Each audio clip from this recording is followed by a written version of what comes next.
creators and whatnot. Actually, some small content creators, they've been putting big numbers too, and that's good, because you see those content creators, small content creators that are putting big numbers.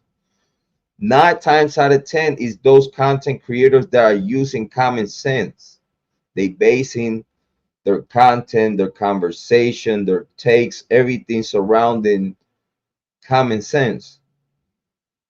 So basing the conversation that they introduce you with that. In the Idaho 4 Bryan Kohberger case, even though Bryan Kohberger pleaded guilty,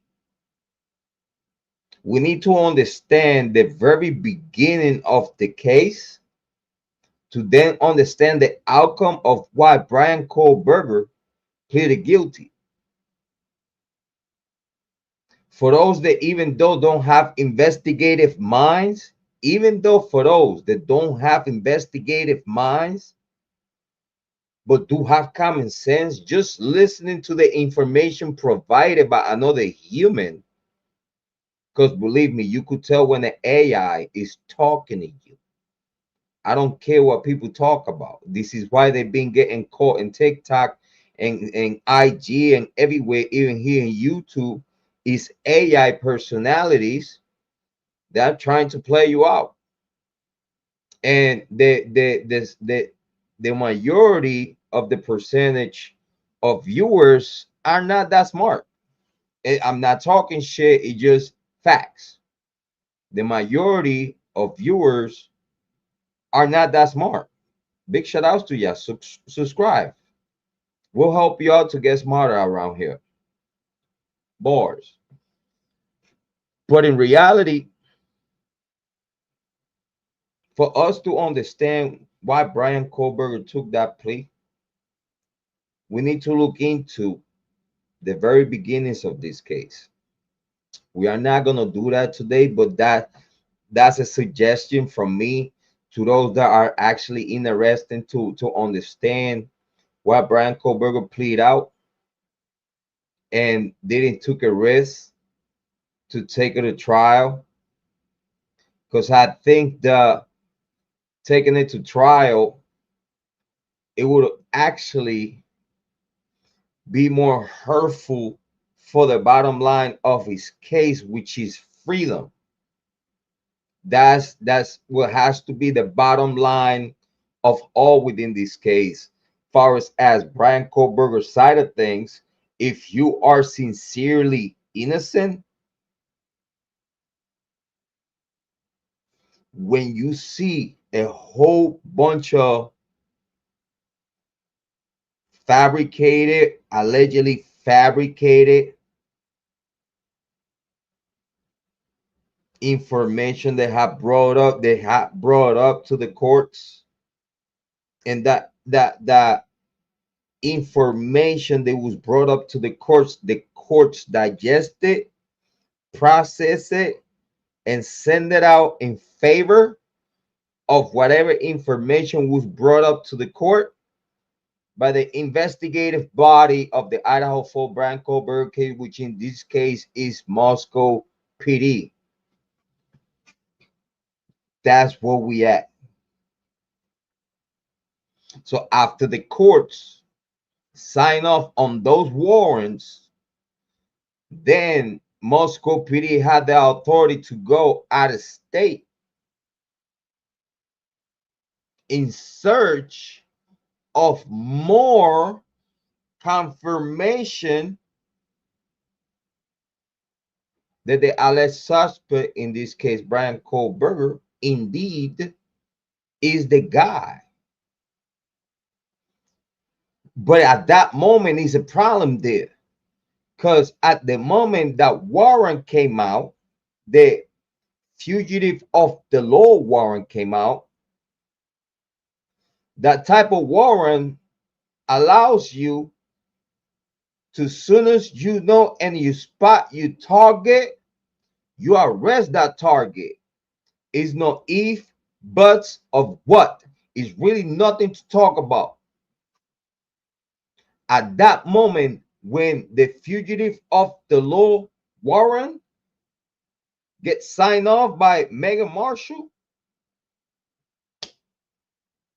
Moscow PD, we a task force led by the FBI, went in search of evidence. And I hope everybody understand what we are talking about. 17 people watching. Please make sure you hit like, subscribe, and share the content. Let me see how many likes we got right now. Big shout out to everyone. Thank you so much for being in this small channel. We got 17 people watching. We got 17 likes. Thank you so much. Very appreciated. We got Jay moderating in the chat. I'm also moderating too. Make sure that everyone click like, subscribe, and share the content. We're having a great conversation today about the Idaho Bryan Kohberger case. But indeed, if we're going to go back to the reality of all,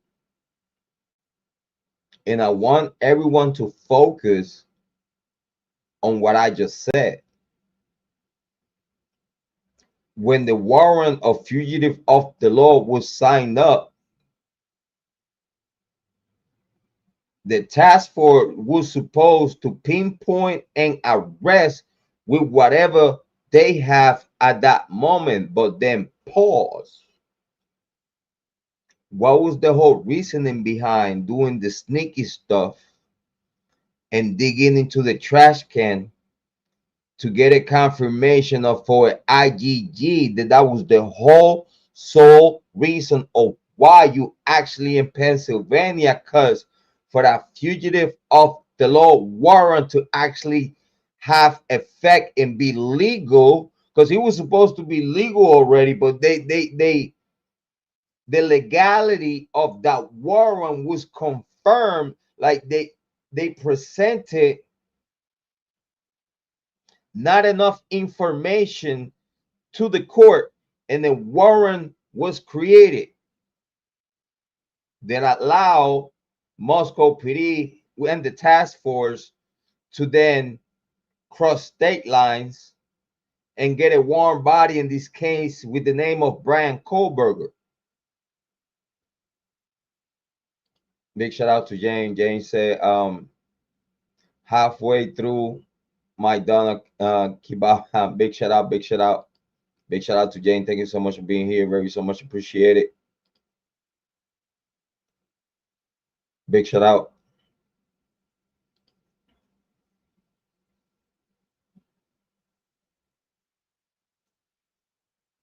But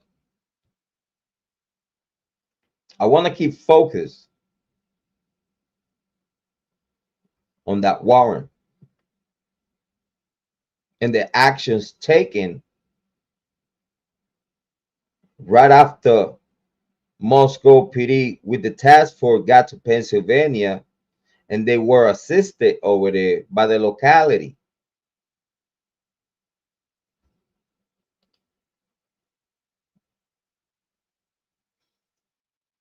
With the warrant that it was signed on Moscow, Layton County, they went to Pennsylvania and got full cooperation for Pennsylvania to move in and arrest Bryan Kohberger.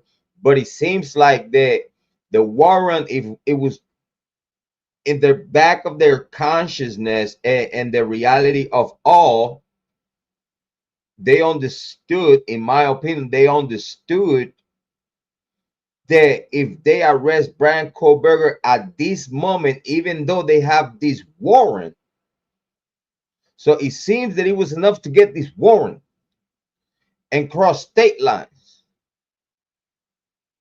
but it was not enough to arrest them at that moment, because then now they digging into trash in a sneaky way that goes against the rules and regulations of Pennsylvania.